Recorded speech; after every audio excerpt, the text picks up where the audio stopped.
पर विचार करना कि शंकर भगवान की शिवरात्रि साधना की रात्रि होती है। शंकर भगवान की शिवरात्रि एक आराधना की रात्रि होती है। हमने पहले भी कथाओं में कहा, हर महीने शिवरात्रि आती है, प्रत्येक महीने शिवरात्रि पड़ती है, और प्रत्येक महीने की शिवरात्रि पर अगर आपसे बन सके, आप दुनिया में अगर आपके पास में लोग कहें कि ये बहुत गरीब व्यक्ति है, बहुत साधारण व्यक्ति है, इसके पास धन नहीं है, वैभव नहीं है, सत्ता नहीं है, इसके पास खुद का मकान नहीं है, इसके पास खुद की प्रॉपर्टी नहीं है, इसके पास खुद की दुकान नहीं है, दूसरे के यहाँ काम करता है, इसके पास कुछ भी नहीं है, हम उनसे कहेंगे 12 महीने शिवरात्रि आती है, 5 जगह पर चढ़ाई हुई बेलपत्र, आप एक वर्ष 12 शिवरात्रि का एक नियम ले लो, 5 जगह पर बेलपत्र समर्पित करना सीख जाओ। एक बेलपत्र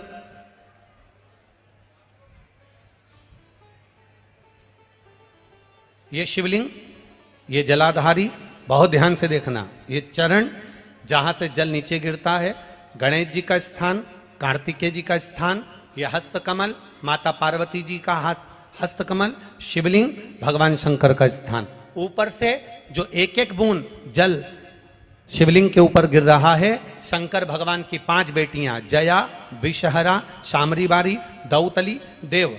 बीच में जो एक मोटी सी लाइन है वो शंकर भगवान की छोटी लड़की, क्या नाम है? अशोक सुंदरी। ये पूरे शिवलिंग का वर्णन।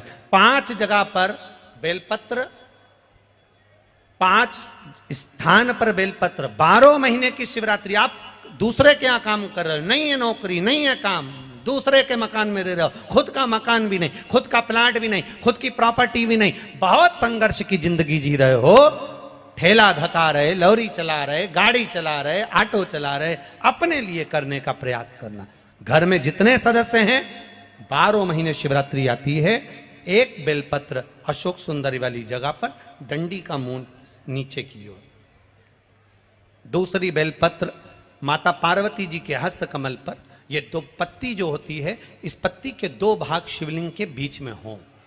तीसरी बेलपत्र भगवान शंकर के शिवलिंग पर, डंडी का भाग आपके विपरीत दिशा में हो, विपरीत दिशा में।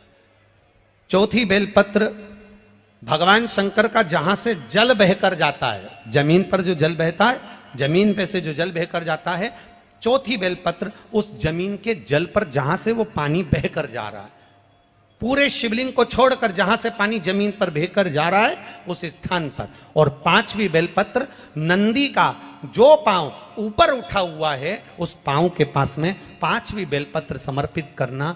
एक शिवरात्रि से लेकर 12 शिवरात्रि जो 1 वर्ष तक कर लेता है, 1 वर्ष अपनी कड़ी मेहनत के साथ में मेहनत पूरी करना। और ये 5 बेलपत्र हर महीने जो शिवरात्रि आती है उस पे समर्पित करना प्रारंभ कर दीजिए और मेहनत करना प्रारंभ कर दीजिए। आपको आपके कर्म का फल मिलेगा। साल भर के अंदर आप अच्छे बनकर बैठ सकते।